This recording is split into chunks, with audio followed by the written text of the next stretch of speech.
The summary was displaced by fighting millions of Ukrainian while the war is grinding. Others are still evacuated. Some inhabitants refuse to leave their homes. Kostantynivka, Ukraine. November 14. Olha Skachkova, his son 11-year-old Denys. Toretsk Town Toretsk Ukraine. Front of armored minibus climbed in an armored minibus. While war was grinded towards the second anniversary, millions of Ukrainians have already escaped for security, and others who endure dangers of artillery fire and snipers are still evacuated. For Skachkova, the last straw was that his son told him that he was afraid of being constantly near him. My child began to be very scared.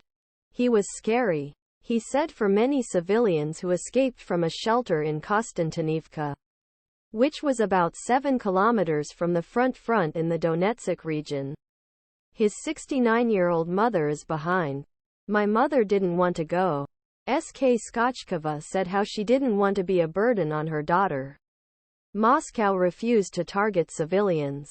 But the UN Refugee Agency said that approximately 5 million Ukrainians were displaced by Russia's invasion. Tettiana Scherbak, a senior volunteer who has helped to manage shelter since March, left the eastern city Bakhmut on February 24 this year, first anniversary of Russia's full-scale invasion. Scherbak predicted that there were 80 areas in the center of displaced people and that he had seen about 700 transitions from the doors.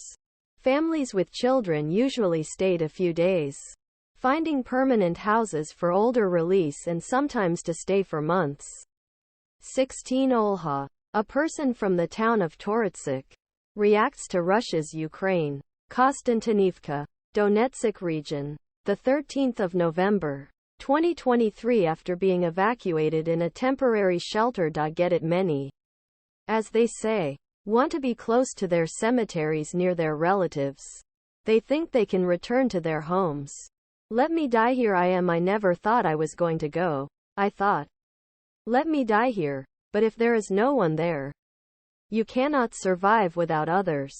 In April, the chambermate Yulia Nikonova was released from Bakhmut, a city that falls to the Russian forces after Russia's full-scale invasion in February 2022. In April, he was shot by a 76-year-old sniper bullet and was injured for 3 days.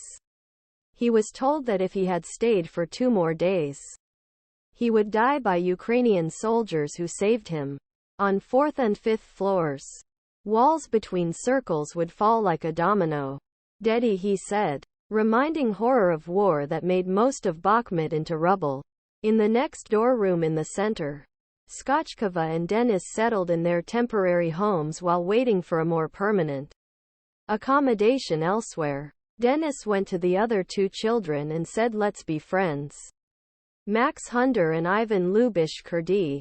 Editing by Timothy Heritage.